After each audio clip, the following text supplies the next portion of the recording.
Buenas noches a todos y todas. Nos alegra entonces estar una vez más en este espacio de los días jueves y en el que hoy estaremos culminando de alguna manera el tema construyendo juntos una cultura de reino o el tema sobre cultura de reino.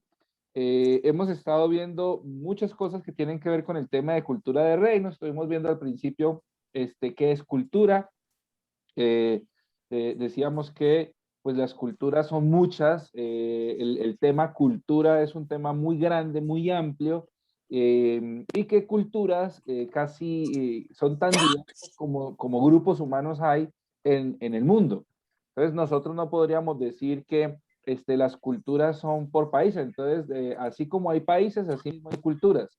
Pues no, porque las culturas son inclusive mucho más grandes y mucho más numerosas que los mismos países. En un solo país pueden haber un montón de culturas diversas.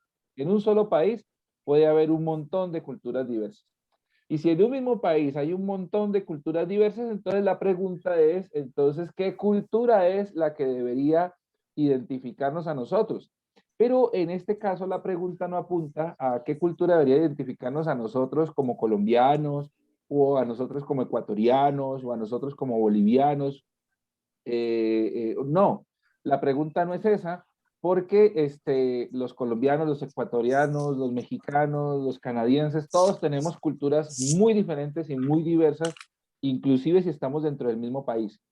Pero la pregunta no apunta a eso, la pregunta apunta es a qué debería identificarnos a nosotros como creyentes, como cristianos, como seguidores de Cristo, ¿no? ¿Qué cultura debería identificarnos a nosotros? Y entonces la respuesta podría ser muy obvia, ¿no? Y es básicamente lo que hemos estado tratando de ver las últimas charlas que hemos tenido. Y es que la respuesta obvia sería, pues bueno, la cultura que a nosotros nos debe regir es la cultura de la Biblia, ¿no? Lo que la Biblia diga, la cultura de la Biblia, pues esa es la cultura que nos debe regir. Sin embargo, eso tiene muchos problemas, porque la cultura de la Biblia, pues primero decir la cultura de la Biblia ya es un error, debido a que en la Biblia no existe una cultura, ¿no? Decíamos al principio que la Biblia ha sido escrita más o menos para poner como un rango de escritura, de escritura. La Biblia ha sido escrita en más o menos un rango entre unos 2500 y 3000 años. Algunos dicen que 3500 años, pero yo no pensaría eso. 2500, 3000 años más o menos, desde que se escribió lo primero hasta que se escribió lo último, más o menos estaríamos hablando de un tiempo más o menos así. Eh, bueno, perdón, me estoy equivocando, perdón, no es tanto, no es tanto, porque estoy sumando los 2000 años que han venido hasta acá. No, es un error. Más o menos estamos hablando de unos 800 años, más o menos unos 800 años, desde que se empezó a escribir lo primero hasta que se escribió lo último, estamos hablando más o menos de unos 800 años de escritura de la Biblia. Y tenemos otro problema, que la Biblia no solamente fue escrita en 800 años, sino que tenemos que entender que la Biblia es una palabra que es plural. Entonces en la Biblia no tenemos un libro, en la Biblia tenemos una colección de libros. Y estos libros han sido escritos, vuelvo y repito, a lo largo de unos 800 años. Un libro fue escrito aquí, otro libro fue escrito 300 años después, otro libro fue escrito 500 años después, otra carta fue escrita 700 años después. Y desde el primer libro hasta que se escribió el último ha pasado mucho tiempo y las cosas han cambiado muchísimo en 800 años. Ahora, eso no es solamente el problema es que también la Biblia fue escrita en diferentes lugares, ¿no? Eso también nos da a entender que la Biblia ha sido escrita en diferentes lugares, por lo tanto pudo haber sido de culturas muy diferentes, ¿no? Y por personas muy diversas también, porque en la Biblia hay manos de muchísimas personas, entonces pues la Biblia también ha sido escrita por muchísimas personas diferentes. En esa dinámica, en esa medida, por acá creo que fue Oscar el que me puso ahí, por unos 1600 años desde Moisés. Bueno, si nos tenemos esto, estamos hablando de más, ¿no? Yo estaba hablando de 800 años, Oscar me dice 1600 años, entonces imagínense, ¿no? Estamos hablando de algo mucho más amplio, mucho más grande, ¿no? Entonces, no hay una cultura en la Biblia. porque no se escribió en un solo lugar, en un solo tiempo y por una sola persona. Tenemos multiplicidad de culturas dentro del texto bíblico, de culturas, de tiempos, de saberes, de moveres. Pero además, la cultura de la Biblia o las culturas o una cultura que mayormente se puede ver, que no es que haya una cultura, pero hay como una vértebra, ¿cierto? Como una transversalidad en la Biblia. Lo que nosotros podemos ver es que la transversalidad, digamos, de las costumbres que se reflejan en la Biblia son muy diferentes a nosotros hoy. Por ejemplo, nosotros hablábamos de colectivismo e individualismo. Y en la Biblia nosotros vemos, por ejemplo, que la Biblia es un texto muy colectivista, ¿no? La cultura mayormente siempre trazada hasta los tiempos de Jesús es una cultura colectivista, colectivista. Es decir, la gente no vive de acuerdo a lo que la gente piensa y yo hago con mi vida lo que yo quiera, no. La gente vive, piensa y se desarrolla conforme al grupo al que pertenece. O sea, la gente, su referencia de vida, su amor propio, lo que quiere hacer con su vida, el honor o la vergüenza en la que podría caer, siempre va a ser referenciado con respecto a el grupo al que pertenece. No es como nosotros, que nosotros decimos, pues yo quiero hacer con mi vida lo que yo quiera, finalmente yo soy responsable de mi vida, nadie se mete conmigo, yo hago con esto porque pues finalmente es mi vida, yo soy el que cargo las consecuencias. No, en la Biblia nosotros vemos una cultura muy diferente a esa, pues ya eso cambia en muchísimo sentido de las cosas. Pero por el otro lado, también teníamos otros códigos de la Biblia que hablábamos que era honor y vergüenza, ¿no? Y decíamos que en la Biblia estaban esos códigos tan patentes y tan importantes y tan referenciados porque el honor y la vergüenza van muy ligados al hecho colectivista. Yo no hago con mi vida lo que yo quiera. Si yo tengo honor, va a ser un honor que va a estar ligado a mi adhesión al grupo. Y si yo caigo en vergüenza, va a ser una vergüenza que va a estar muy ligada a mi adhesión al grupo. Y cuando yo caigo en vergüenza, si yo caigo en vergüenza, el grupo va a caer en vergüenza y por lo tanto el grupo puede sacarme, digamos, de esa colectividad. Y al sacarme el grupo de esa colectividad, pues sencillamente yo puedo morir, ¿no? ¿Por qué? Porque nadie me protege, no, nadie me ayuda, nadie ¿cómo se llamaría eso? Me circunda, me rodea, me cuida, ¿no? Y no tengo identidad y a donde yo llegue siempre me van a decir, ¿y usted a quién pertenece? Y no, pues yo pertenecía a tal grupo, pero los hice caer en vergüenza y entonces me rechazan en todo lado, porque a mí me van a aceptar dependiendo de a qué grupo pertenezco. Lo que quiero decir es que todas esas son cuestiones culturales que están muy lejanas a nuestra forma de vida, son muy lejanas a nuestra cultura, son muy lejanas a nuestra forma de comportarnos. Esas cosas, pues para nosotros son extrañísimas porque básicamente nosotros somos individualistas. El tema de honor y vergüenza, pues es un tema que manejamos de forma muy diferente, con un complejo muy individual, con unas cuestiones de vivencia muy propias y no somos como referenciados por ningún clase de grupo, si acaso la familia, pero pues a veces también cuando definitivamente hacemos algo y la familia no lo acepta, pues sencillamente hacemos rancho aparte, nos vamos y a la familia y todo eso pues sencillamente no nos interesa y los mandamos a todos a donde ya sabemos. Porque al final es mi vida, yo veré con mi vida qué hago con ella. Y entonces, así es como la autorreferencia, digamos, de nuestra cultura. Entonces, la pregunta es, si nosotros no podemos hablar de una cultura bíblica, porque hay muchas culturas en la Biblia, y además esas culturas que se reflejan ahí no se parecen en nada a lo que nosotros vivimos hoy, ¿qué hace que nosotros tengamos una cultura del reino? ¿Cómo, como cristianos, podríamos identificarnos en una cultura del reino? ¿Qué hace que nosotros nos podamos identificar de esa manera? Cultura de reino para nosotros, ¿qué es? ¿No? Y si nosotros pertenecemos a una cultura de reino, ¿cómo nos identificamos con respecto a eso? ¿Por la forma en que nos vestimos? Y algunos han respondido a esta pregunta haciendo eso. Es decir, aquí nos vestimos de camisa de manga larga, de pantalón de lino, nada de ponerse jeans porque eso es muy liberal, las mujeres falda larga, nada de maquillaje, en fin. No critico eso, pero algunos han optado porque esa sea la forma como se identifique a estas personas dentro de una cultura del reino. Esa es su cultura, digamos, su subcultura dentro de otras culturas, y esa es la forma como los van a identificar.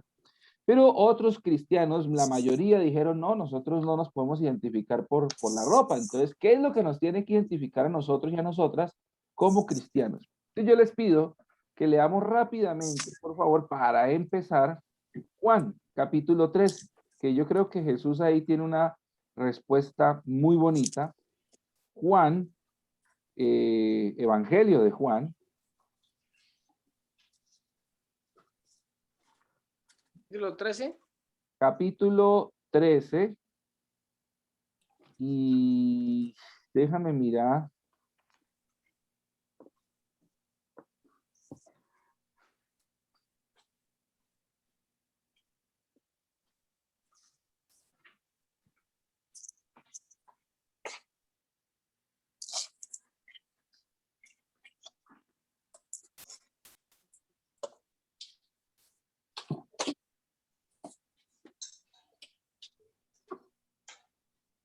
Ay, se me perdió este versículo. En donde dice, en esto conocerán todos que ustedes son mis discípulos.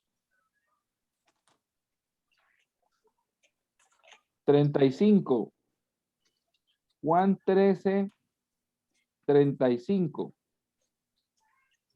Aquí lo tengo, dice. Pues bien, la casa de ustedes va a quedar abandonada y les advierto que ya no volverán a verme hasta el día que digan, bendito el que viene en el nombre del Señor. Yo creo que leíste el que no era No, ya está leyendo, es el 35, Juan Alexander. 13, Juan 13, 35. Sí, 13:35. ¿Sí? 3. Mira, dice así, en esta conocerán todos que soy mis discípulos, si tuvieran amor los unos con los otros. Ese es, Islena. ¿Lo miraste bien?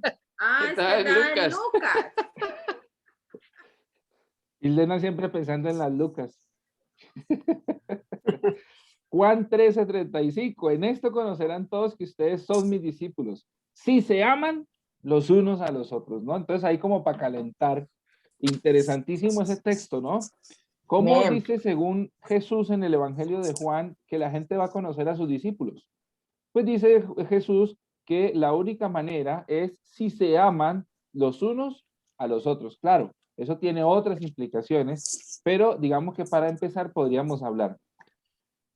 Construyendo juntos una cultura de reino. Una cultura del reino está representada en el amor y en la compasión. Una cultura del reino está representada en el amor y en la compasión. Y yo quisiera que por favor leyéramos el capítulo 14 de Romanos, podríamos leerlo todos, porque es un texto que precisamente, digamos que de alguna manera pone en contraste creencias, formas, inclusive qué se come y qué no se come, y eso lo contrasta con otra cosa, que es la que Pablo propone y dice, no, tenemos que tener compasión y tenemos que tener amor. Entonces, aquí en este lado estaría lo que la gente dice, pero venga, y los días que se tienen que celebrar y los días que se tienen que guardar y la comida que se tiene que comer y la ropa que se tiene que vestir. Y Pablo va a decir, venga, eso realmente no tiene importancia. Lo que tiene importancia es el amor y la compasión por los pequeños. Leámoslo y verá que tendrá muchísimo más sentido. Romanos capítulo 14, no sé si Islena lo quisiera leer, por favor. Ya lo tengo. 14, ¿qué? Desde el 1, todo el capítulo. Reciban al que es débil en la fe, pero no para entrar en discusiones. Algunos su fe les permite comer de todo, pero hay quienes son débiles en la fe y solo comen verduras. El que come de todo no debe menospreciar al que no come ciertas cosas, y el que no come de todo no debe condenar al que lo hace, pues Dios lo ha aceptado. ¿Quién eres tú para juzgar el siervo de otro? Que se mantenga en pie o que caiga es asunto de su propio Señor, y se mantendrá en pie porque el Señor tiene poder para sostenerlo. Hay quien considera que un día tiene más importancia que otro, pero ¿quién considera iguales todos los días? Cada uno debe estar firme en sus propias opiniones. El que le da importancia especial a cierto día lo hace para el Señor. El que come de todo, come para el Señor y lo demuestra dándole gracias a Dios.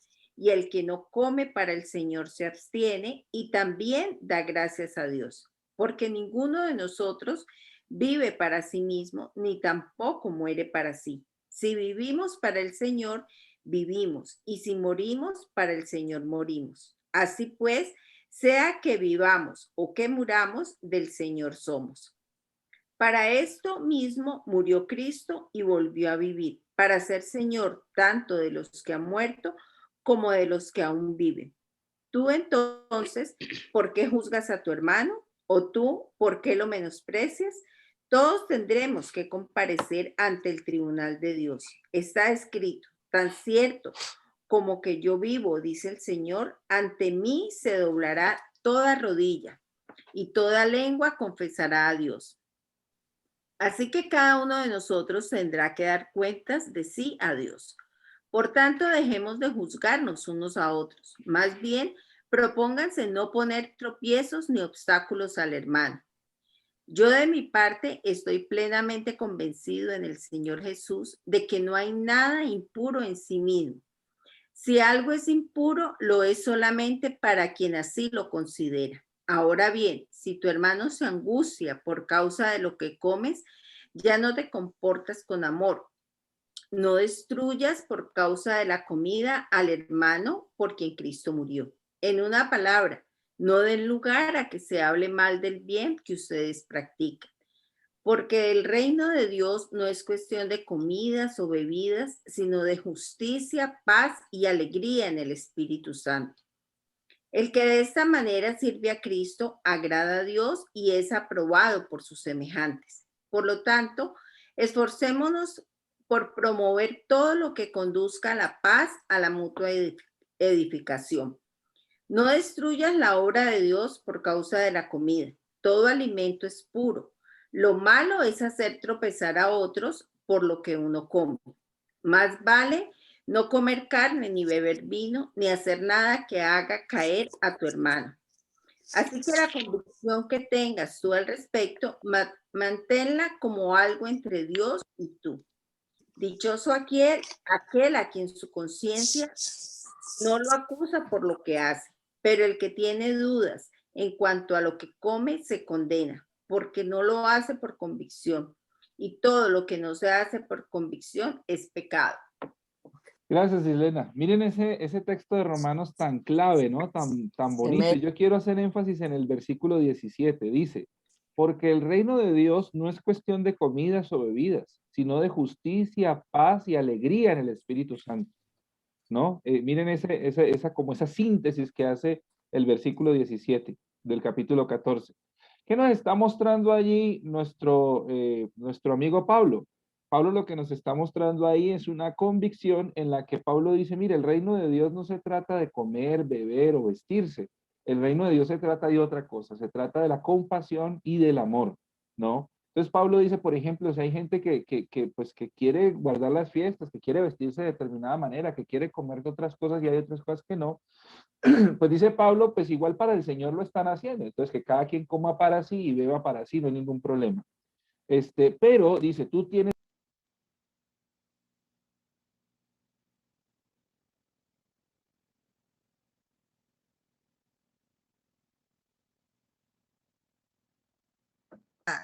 Rubio a la fuerza. Gracias. Muy bien, continuamos entonces. Tuvimos problemas técnicos, pero ya. Ok. Les decía entonces que el versículo 17, a mi modo de ver, es una síntesis, digamos, de todo lo que Pablo estaba diciendo, porque Pablo en el versículo 17 nos dice una cosa muy interesante, porque el reino de Dios entonces no es cuestión de bebidas o comidas, sino de justicia, paz y alegría en el Espíritu Santo. Entonces Pablo dice, hay unos que consideran ciertas comidas, hay unos que consideran ciertos días, hay unos que consideran ciertas vestimentas, unos comen, otros no, pero Pablo dice, no hay problema, para el Señor lo hacen, entonces cada quien con lo suyo. Pablo va a decir entonces, no es algo a lo que nosotros nos tengamos que someter, ¿sí? No hay ningún problema, nosotros no tenemos que hacerlo y entonces no nos sometamos a eso. Pero después dice Pablo, sin embargo, si hay una persona que es débil en la fe, que va a caer por causa de lo que nosotros hacemos, dice Pablo, que nuestra libertad no vaya a ser motivo para dañar a alguien.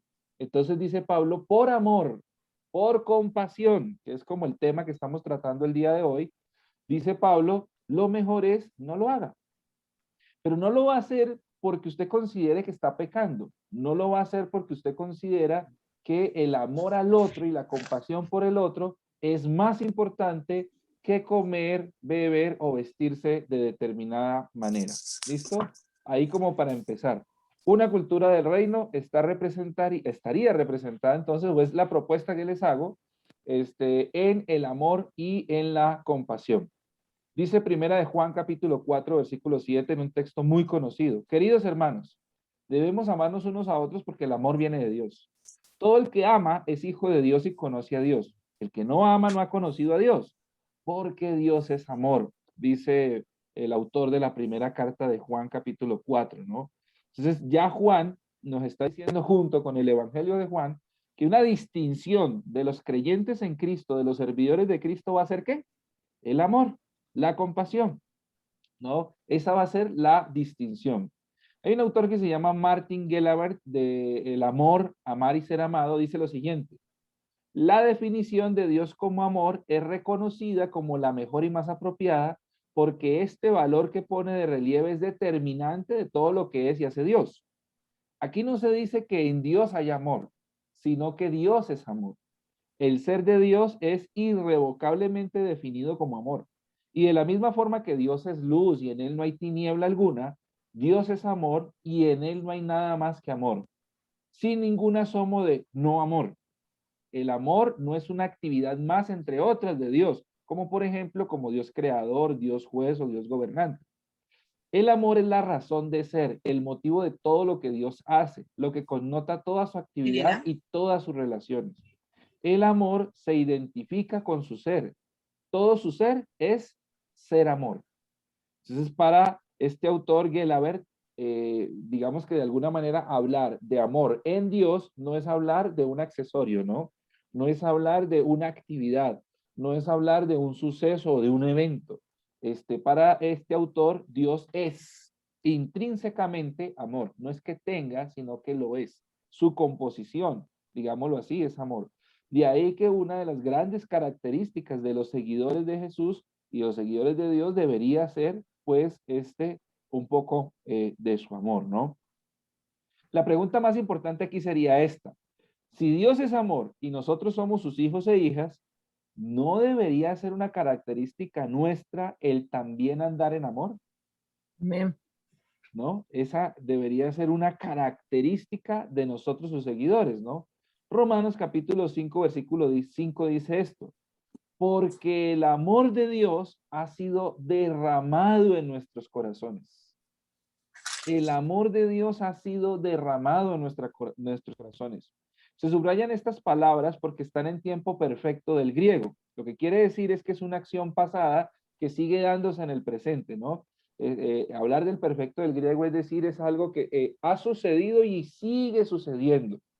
¿Sí me explico? Ha sido derramado no es como una cuestión pasada, ¿no? Como cuando uno dice fue derramado. Y entonces uno dice, ah, bueno, ya fue en el pasado. No, se escribe ha sido derramada en el sentido de que como que es una acción pasada, pero continua, ¿no? Es un perfecto continuo, digámoslo así. Entonces, Romanos entonces nos aclara que el amor de Dios ha sido derramado en nuestros corazones. Lo que se quiere decir es que como creyentes estamos en plena capacidad de amar a los demás. No porque seamos buenos o porque así hayamos nacido, sino porque el amor de Dios está en nosotros.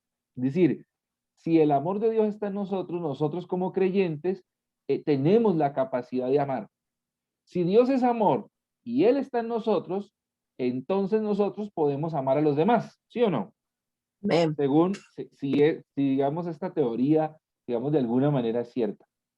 Gálatas 5:22 dice, pero el fruto del Espíritu es amor. Mire que Gálatas, inclusive en el griego, no habla de los frutos del Espíritu. Gálatas habla de el fruto, o sea, de uno solo. Y entonces Gálatas dice, pero el fruto del Espíritu es el amor. Y entonces uno dice, ¿y los demás? Gozo, paz, paciencia, benignidad, bondad, fe, mansedumbre, templanza. ¿Qué pasa con ellos? No, lo que algunos sugieren es que el fruto del Espíritu es solamente uno, el amor. Lo que pasa es que con el amor, ¿no? Viene el gozo, la paz, la paciencia, la benignidad, bondad. Algunos sostienen que sería como verlo como un ramillete de uvas. Y un ramillete de uvas es un ramillete de uvas, sino que está compuesto por un montón de uvas. Y entonces el amor es como un ramillete de uvas. Es el amor, pero compuesto por un montón de otros frutos.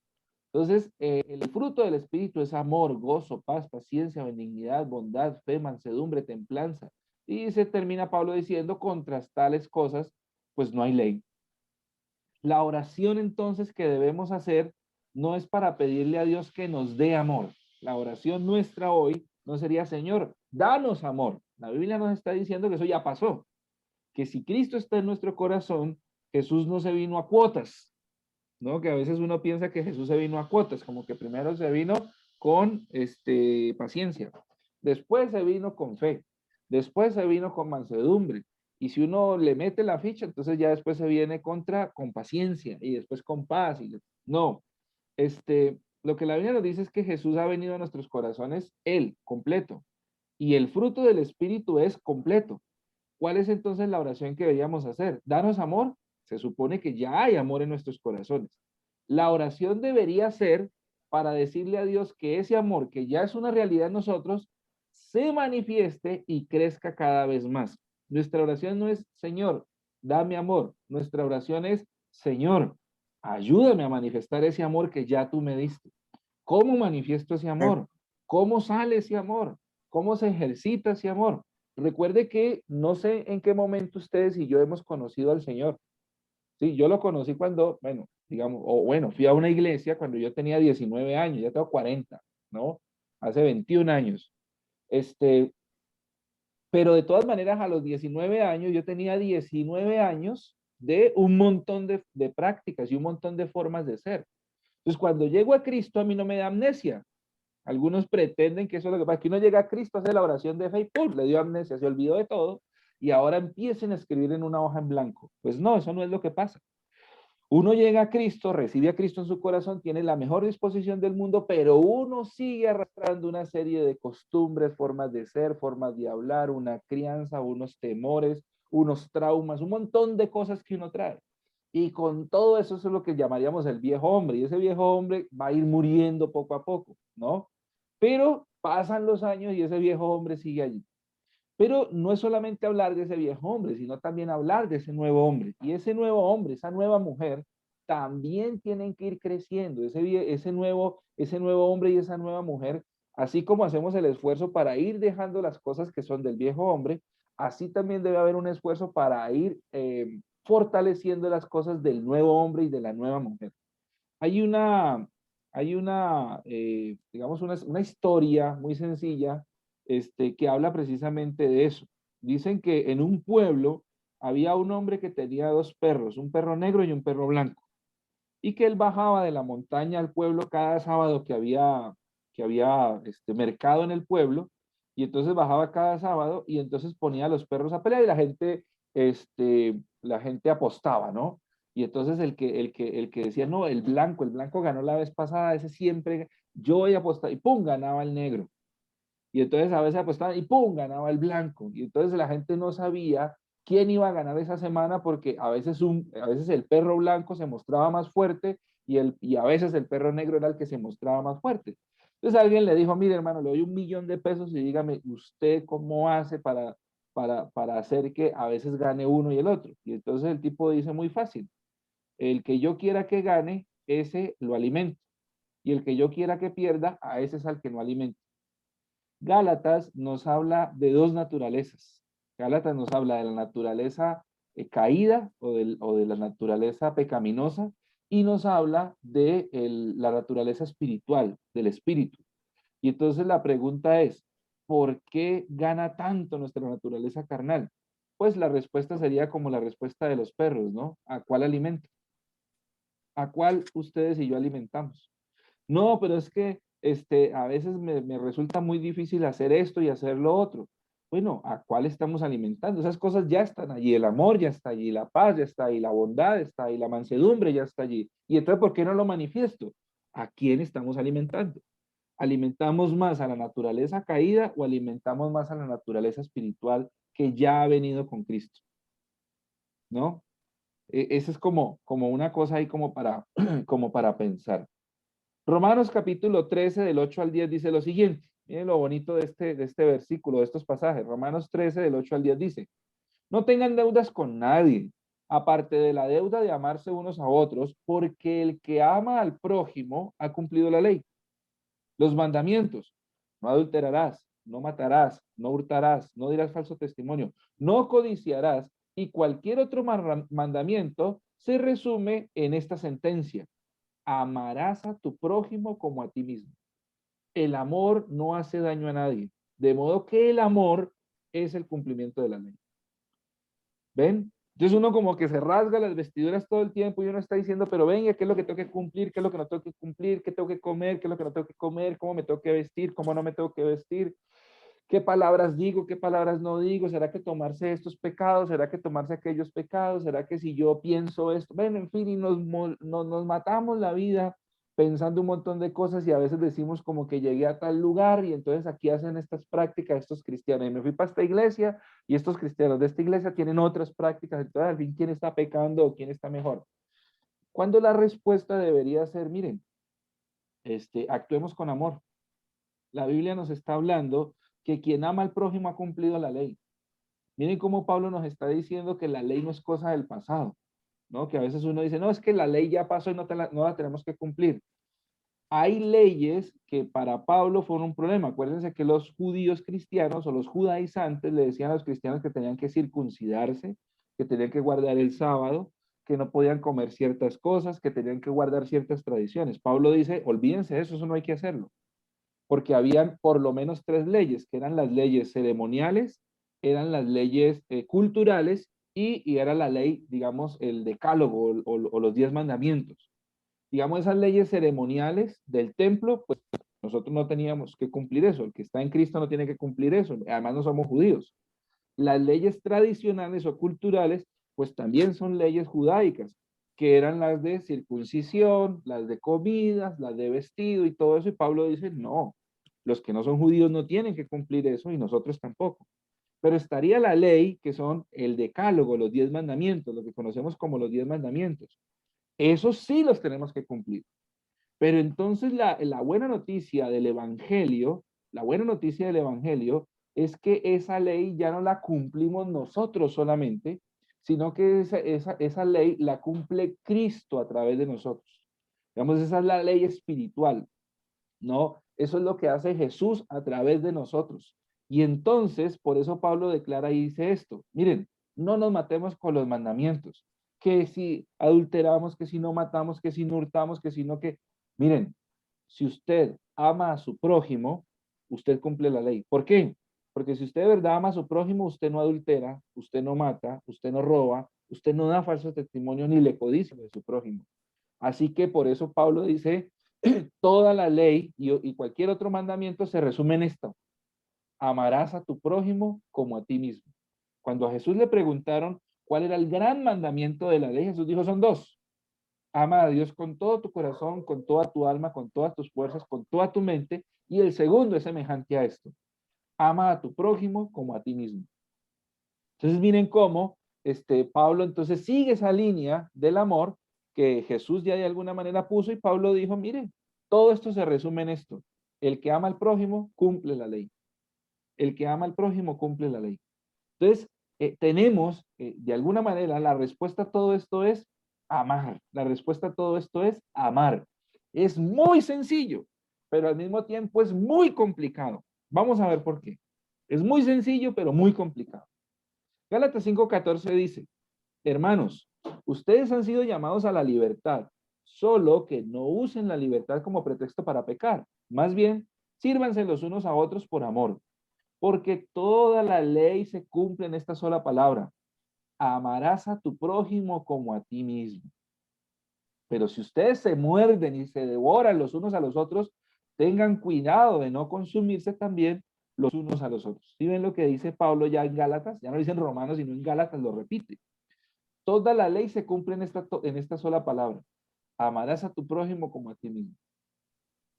Precioso, hermoso, y a mí me parece muy sencillo, digamos conceptualmente, ¿no? En nuestra mente, ¿no? Cuando a nosotros nos complican la cosa con comidas y con vestidos y con tradiciones y con fiestas y con días, Pablo va a venir y va a decir, mire, no se compliquen la vida con eso. Amén. Y entonces uno dice, ay, así de fácil. Pablo le va a decir a usted, sí, así de fácil. Y al mismo tiempo, pero así mismo, así de duro, así de complicado, así de tenaz. Hay una parábola muy bonita que es la parábola de Lucas capítulo 10 en el versículo capítulo 10 versículos 25 al 37, que es la parábola conocidísima del buen samaritano, ¿no? Yo quisiera por favor pedirle si alguien tiene ahí cómo leerla y la pudiera compartir la lectura. Lucas 10, 25 al 37.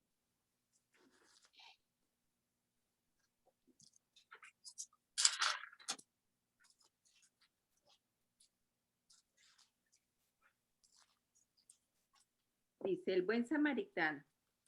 En esto se presentó un experto en la ley y para poner a prueba a Jesús le hizo esta pregunta. Maestro, ¿qué tengo que hacer para heredar la vida eterna? Jesús explicó.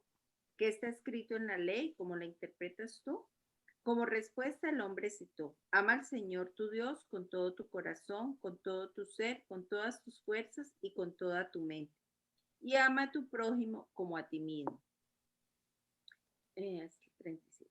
Bien contestado, le dijo Jesús. Haz eso y vivirás. Pero él quería justificarse, así que le preguntó a Jesús, ¿quién es mi prójimo? Jesús respondió, bajaba un hombre de Jerusalén a Jericó y cayó en manos de unos ladrones. Le quitaron la ropa, lo golpearon y se fueron dejándolo medio muerto. Resulta que viajaba por el mismo camino un sacerdote, quien al verlo se desvió y siguió de largo. Así también llegó a aquel lugar un levita y al verlo se desvió y siguió de largo. Pero un samaritano que iba de viaje llegó a donde estaba el hombre y viéndolo se compadeció de él. Se acercó, le curó las heridas con vino y aceite y se las vendó. Luego lo montó sobre su propia cabalgadura, lo llevó a un alojamiento y lo cuidó. Al día siguiente sacó 2 monedas de plata y se las dio al dueño del alojamiento. Cuídemelo, le dijo, y lo que gaste usted de más se lo pagaré cuando yo vuelva. ¿Cuál de estos 3 piensas que demostró ser el prójimo del que cayó en manos de los ladrones? El que se compadeció de él, contestó el experto de la ley. Anda entonces y haz tú lo mismo, concluyó Jesús.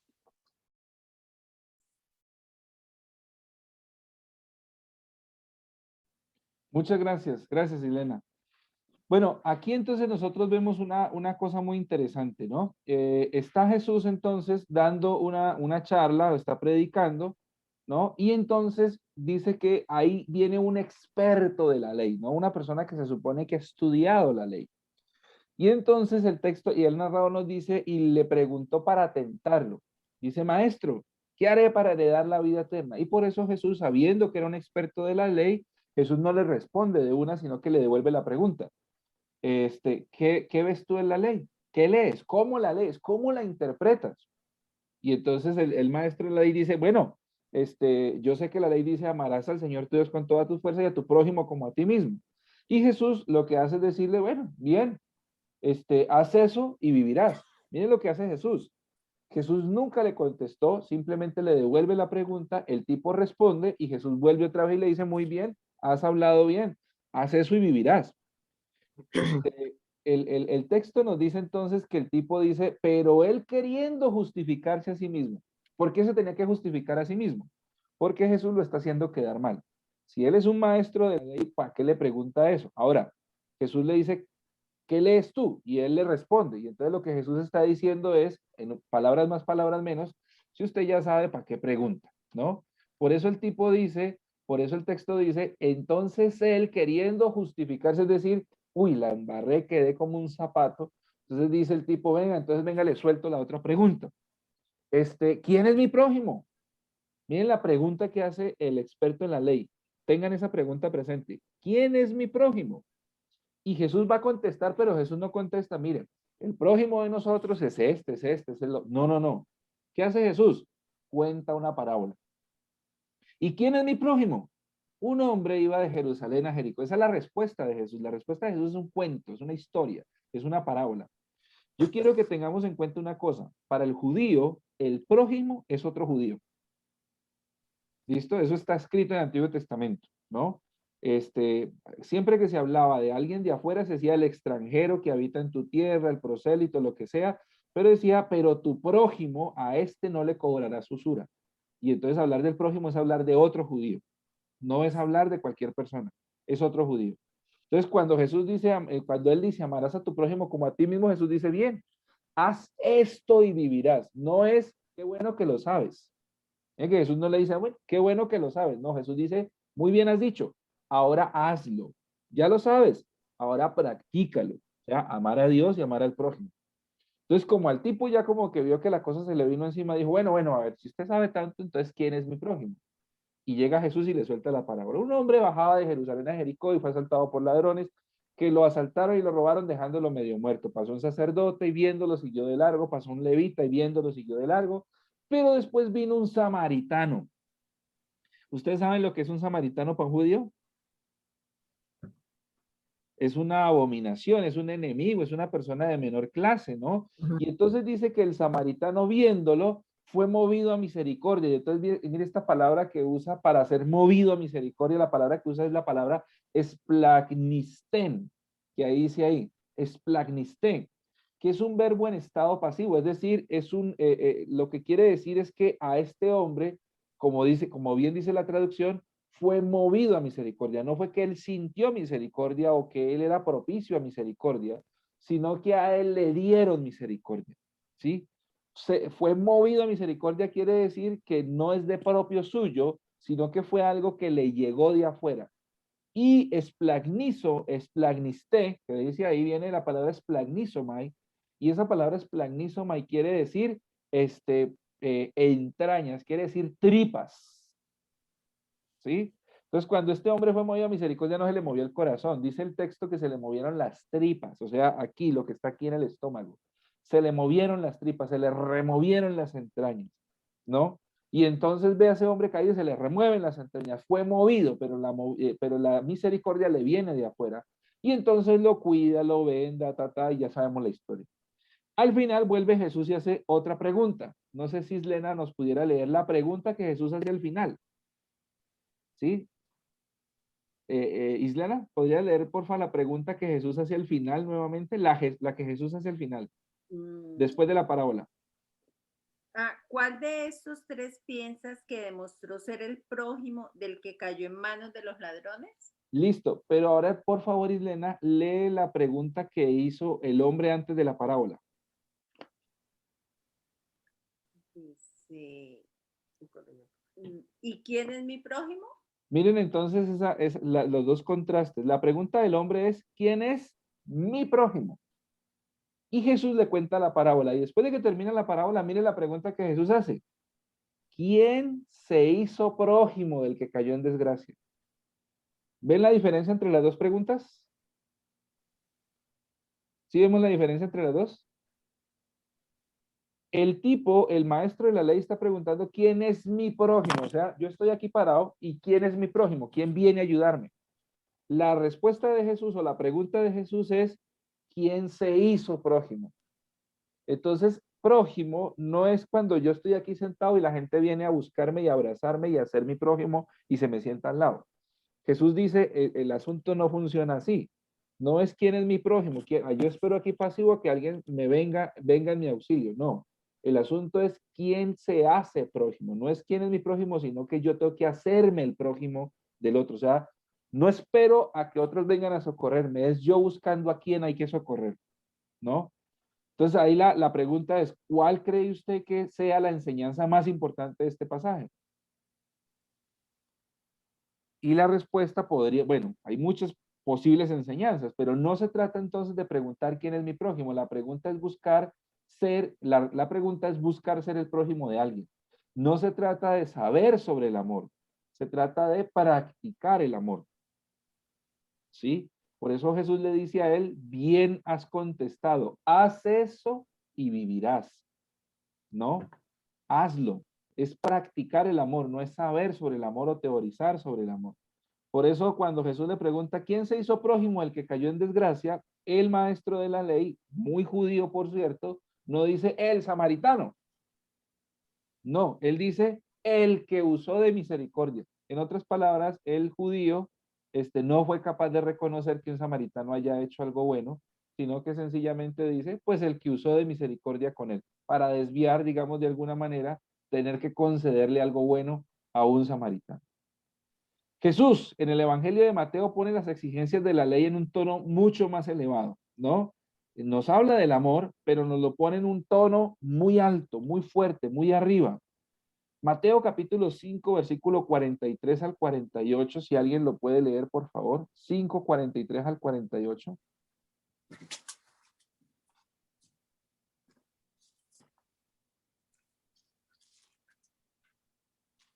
¿Qué libro qué es? ¿El qué? Mateo 5, Oh, Mateo, ok. 5, 43 al 48.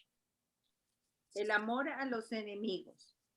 Ustedes han oído que se dijo, ama a tu prójimo y odia a tu enemigo.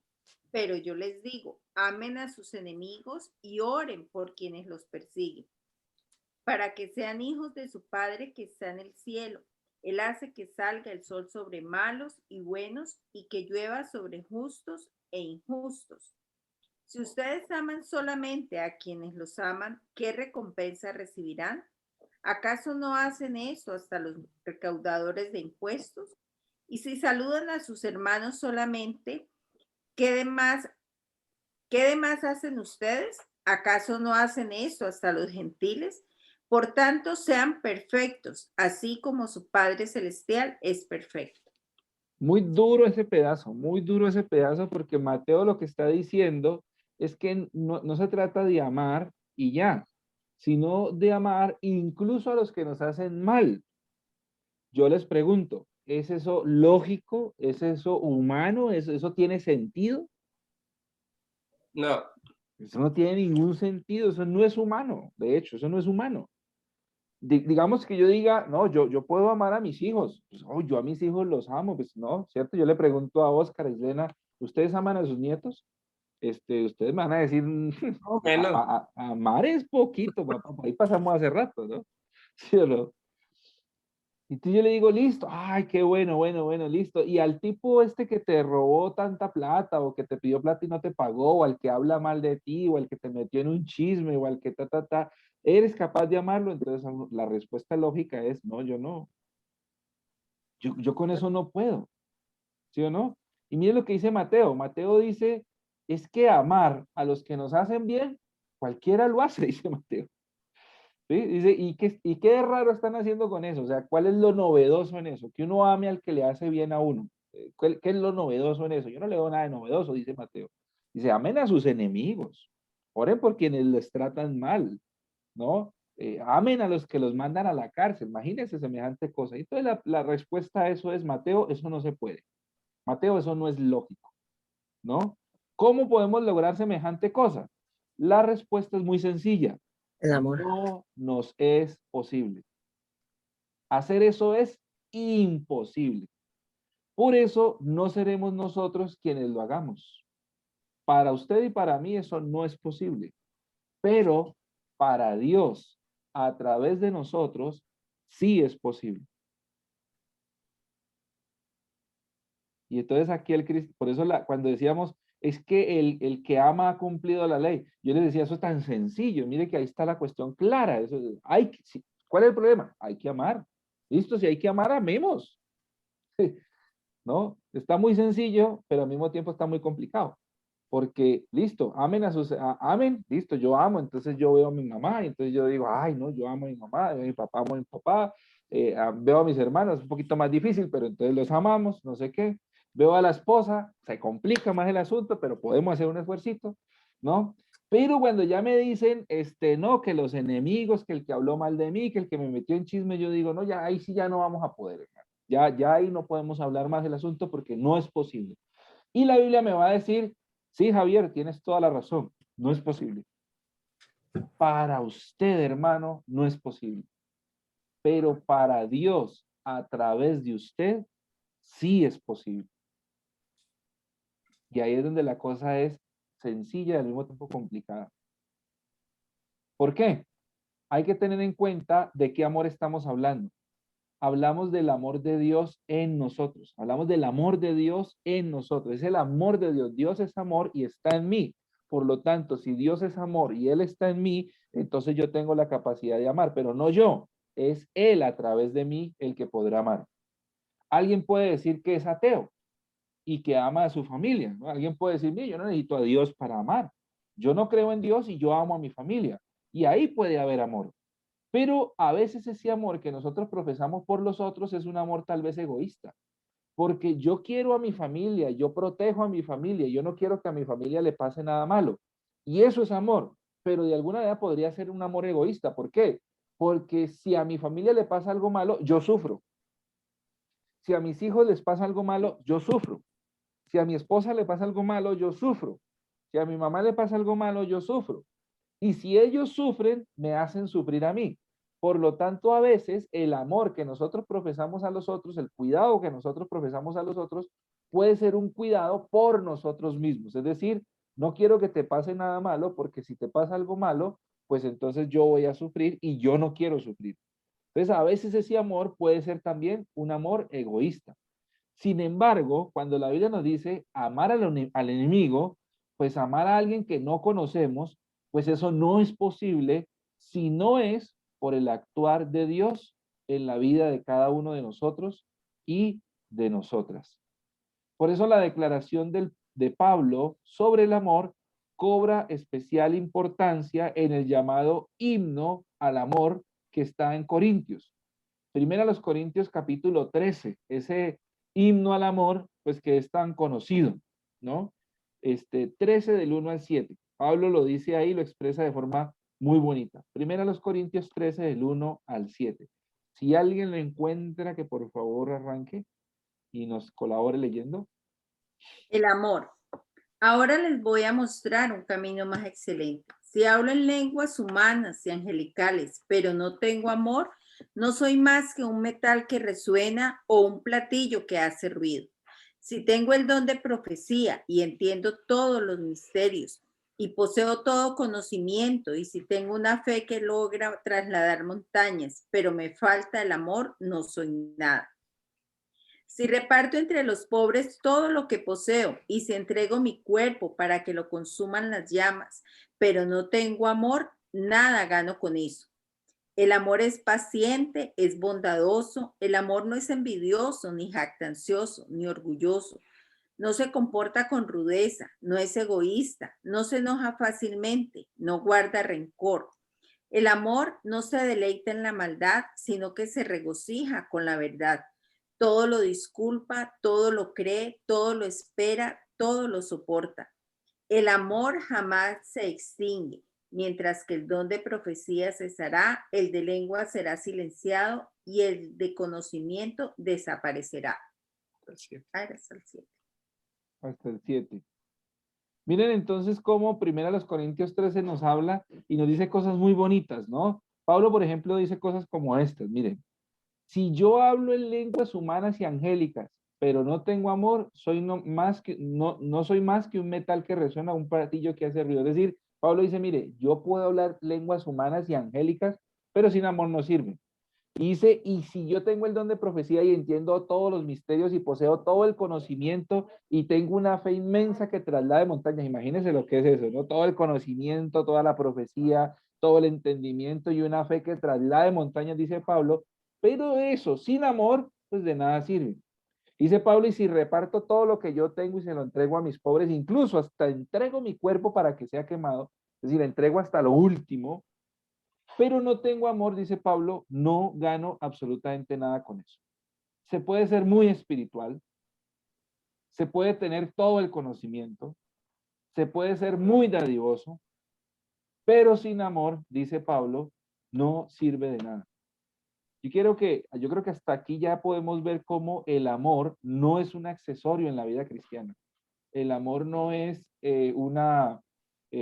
no sé, una cosa externa a la vida de nosotros como cristianos y como cristianas.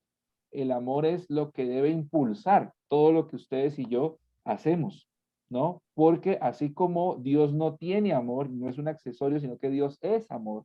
Asimismo, una característica de nosotros como creyentes, una cultura que debería caracterizarnos a nosotros, si se pudiera hablar de cultura en este caso, es la cultura del amor, ¿no?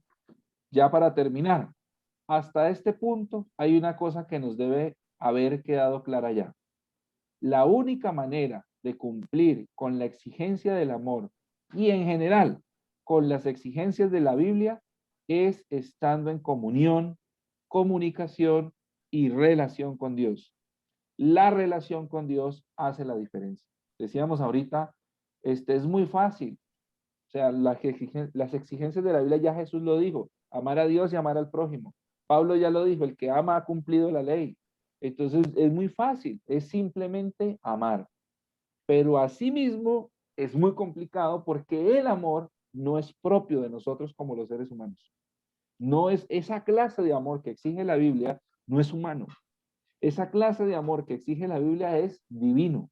Por lo tanto, si la cuestión es fácil, nomás hay que amar, la cuestión es muy difícil. Ese amor no lo tenemos. Entonces, ¿qué es lo único que nos queda? Tener a Cristo en nuestro corazón. Que Dios ame a través de nosotros. Y eso solamente se consigue a través de una relación cercana con Dios. Por lo tanto, entonces no se trata de ritos, no se trata de costumbres, no se trata de comidas, se trata de relación con Dios. Porque esto no lo dice la Biblia, pero hay un dicho acá en Colombia que dice que el que anda entre la miel, algo se le pega. Y si nosotros tenemos comunión con Dios, algo de eso de Dios se nos tiene que pegar. Así por eso cuando queremos que gane el perro blanco, alimentemos el perro blanco. Y si queremos que lo que gane es el amor, pues alimentemos el amor en nuestras vidas. Quiero terminar con una canción. Hay una canción hermosa de un autor que yo admiro muchísimo, hablaba ahorita de eso, que se llama Santiago Benavides. Y quiero compartir con ustedes, perdón un segundo. Hay algo que quería agregar, Javier, si me permites. Porfa, dale. Que Jesucristo habla del amor y él nos modeló el amor, porque cuando él estaba en la cruz, ahorita que colocaste la foto de la cruz, pues recordaba que cuando él estaba crucificado, cuando estaba siendo, él tenía dolor, estaba siendo crucificado, y en medio de su dolor y todo, estaba orando por los enemigos. Estaba pensando en su mamá, en el bienestar de su mamá, diciéndole a Juan, por favor, cuídeme a mi mamá.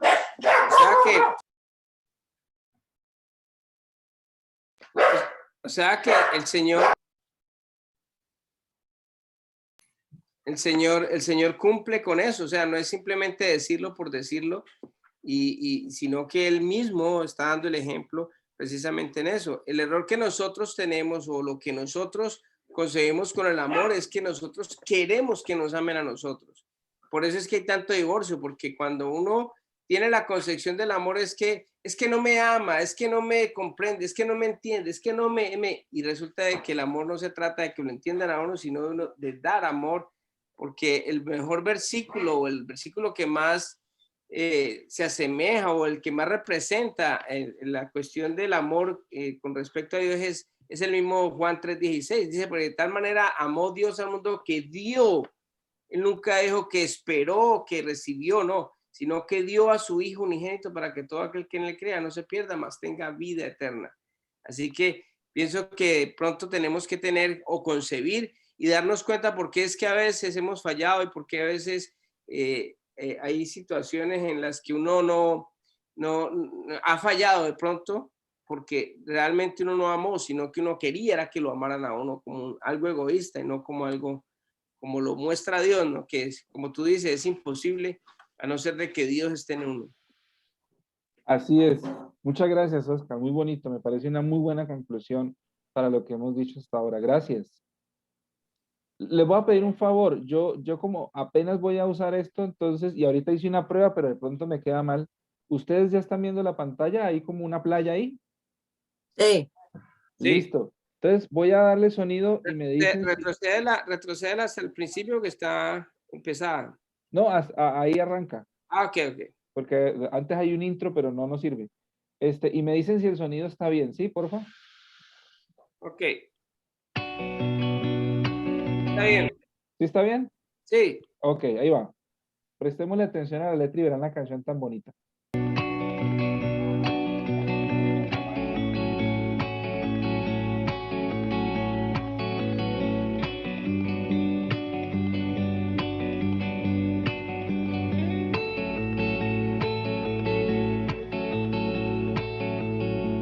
Si hablara palabras de parte de Dios, si no tengo amor, de nada me vale, de nada me vale. Si sé lo profundo de cada misterio y no tengo amor, de nada me vale, de nada me vale.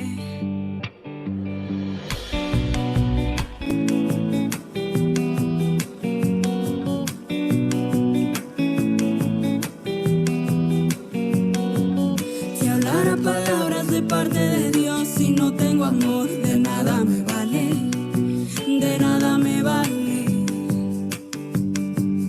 Si sé lo profundo de cada misterio y no tengo amor, de nada me vale, de nada me vale, de nada me vale, de nada me vale. Sin amor la vida es arar el aire. De nada me vale, de nada me vale. Sin amor las manos no ayudan a nadie. Sin amor las manos no ayudan a nadie.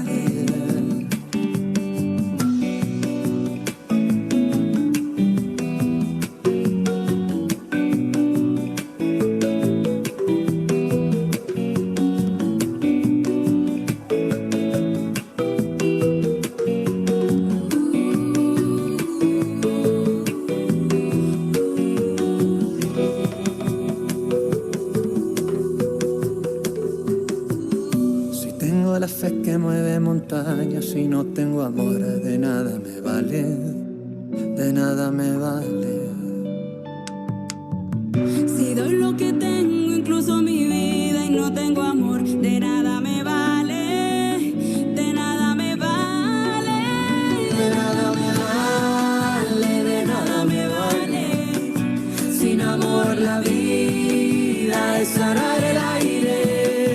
De nada me vale, de nada me vale. Sin amor las manos no ayudan a nadie. De nada me vale, de nada me vale. Sin amor la vida es arar el aire. De nada me vale, de nada me vale. Sin amor las manos no ayudan a nadie. Sin amor las manos no ayudan a nadie. Sin amor las manos no ayudan a nadie. Sin amor las manos no ayudan a nadie. No ayudan a nadie. No ayudan a nadie. No ayudan a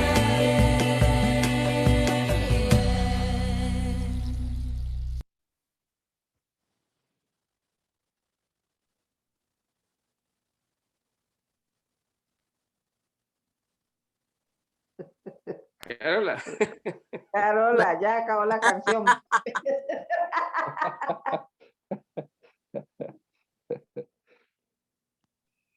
estoy guapeando aquí. Está meditando Ay, sí. con ronquidos Ustedes me ven con los ojos cerrados, porque estoy orando. Sí, nos escuchamos con ronquidos indecibles. Está intercediendo. Ay, después de la hermana Marcia, usted la Bien, agradecemos entonces el tiempo prestado, la atención prestada y el tiempo que se han tomado para escuchar este pequeño video, para ver este pequeño video. Esperamos que les sirva de mucho. Dios les bendiga y nos veremos en alguna otra oportunidad.